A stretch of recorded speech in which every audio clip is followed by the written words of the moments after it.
土豆又没有骂他脏话，放了几个火焰的图案，这也能犯法吗？这是无数躲在键盘后面的侥幸心理。而北京互联网法院一纸判决，让侵权者付出1.6万的赔偿。有部分人惊觉醒来，原来法律真的能看懂每一个梗。就在昨天，肖战更换新律师团队，网友称一家新公司，一支零和解的律师团队，将战场从微博扩大到全网。这场维权已经不再是明星的个案，在一张暗号2025金0491明初7565的互联网法院公示案件当中，有句原话叫做部分言论具有贬损人格性质的侮辱性内容及缺乏事实依据的诽谤性内容。什么意思呢？贬损人格，也就是不是就事论事的批评，而是直接攻击对方的人品，比如人品低劣、恶心，而不是针对某一些技术方面的演技、有作品、有举证过程的结论，以及一些听风就是雨的所谓的黑料。那么法院在这里给的定性就是你的话越界了。里面说到持续以带有主观贬义性质的负面评价词汇，一些讽刺、阴阳怪气的语境，已超越了中性表达的边界，也就是这些词汇，比如说一些食物或者是一些行为，在你用的语境当中所表达的是贬损、讥讽的负面含义，那么足以导致公众对原告产生的负面评价，使原告的社会评价降低，也就是造成了不好的影响，就是伤害了他的名誉权。法律的核心，它的结果要素不是我觉得被骂，而是我的名声在别人眼里变坏了，所以法院认定冯某的言论足以造成这种后果，而这个结果是被告冯某未履行道歉义务，肖战方申请强制执行。那么这里面意味着判决不是一纸空文，会以强制公告，并且有可能列入失信名单，影响征信，更不要说什么考研、考公、政审相关的，这些通通都是受影响。为什么网络舆论环境一定要有人出来，像是肖战这样搜寻全网的都要保护自己的权益？因为很多人在心里面上会觉得某一些代号我用的是，比如说土豆，有一些什么这种火焰的符号，这不是脏话，法律管不着。但是法律是通过语境分析，也就是你这些词汇，你完全能够看懂这些话在特定群体当中真实的贬义。判决书中明确说了，词汇组合之后超越了中性边界，这就是依据，也是判定的标准。这么多人都在说凭什么只找我，我只是跟评了一句，但诉讼中本来就是可以批量起诉，每一个侵权账号都是独立的被告。要知道抓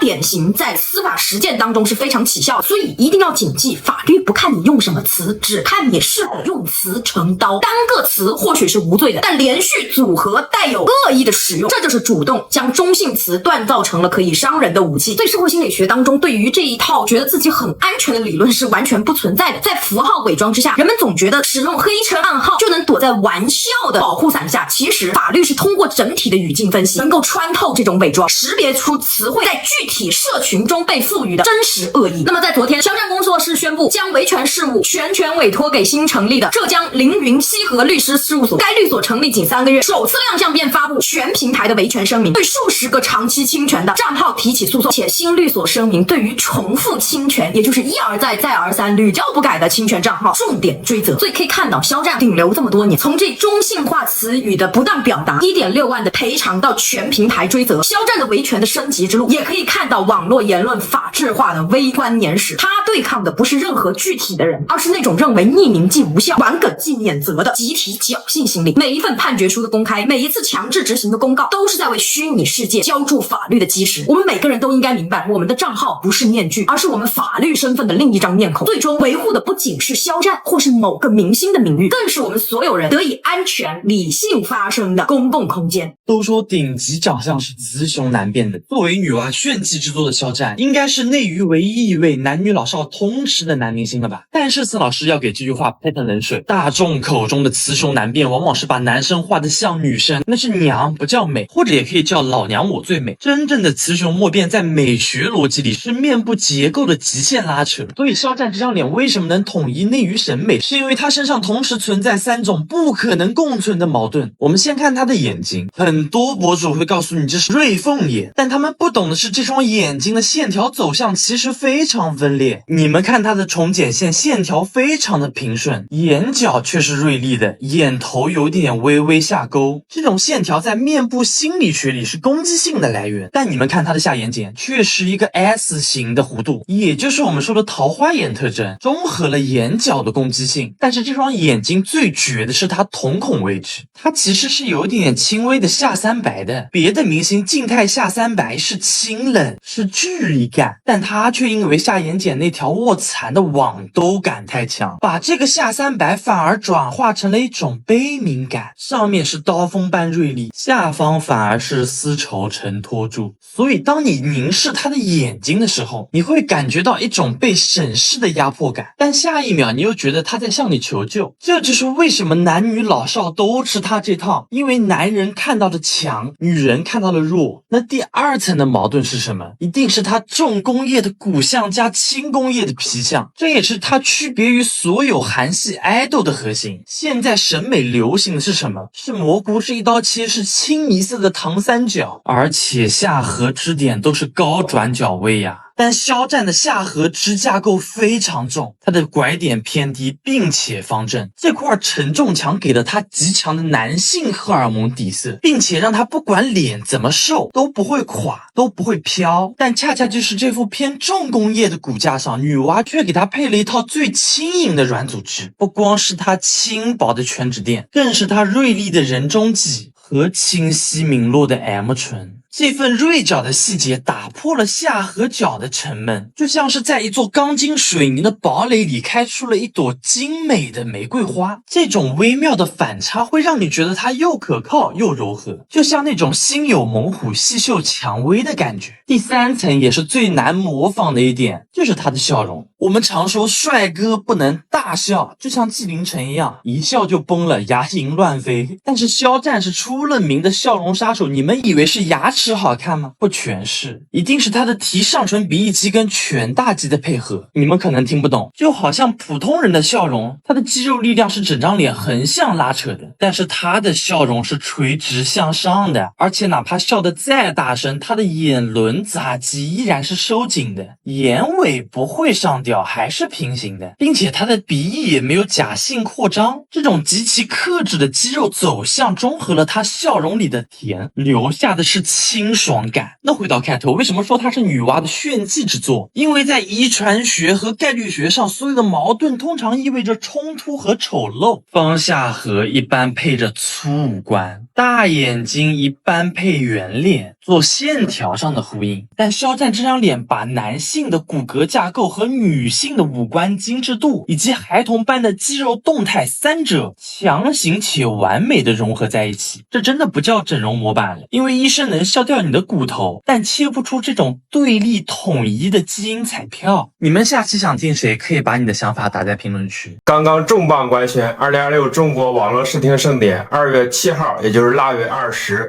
本周六晚7点全网上线。据媒体报道，主持人是何炅、谢楠，艺人有肖战、张艺兴、周深、时代少年团、那英、单依纯、胡彦斌、张碧晨、黄晓明、朱亚文、吴磊、龚俊、白宇、陈都灵、刘宇宁、是个晴天、黄子弘凡等100余位艺人同台献艺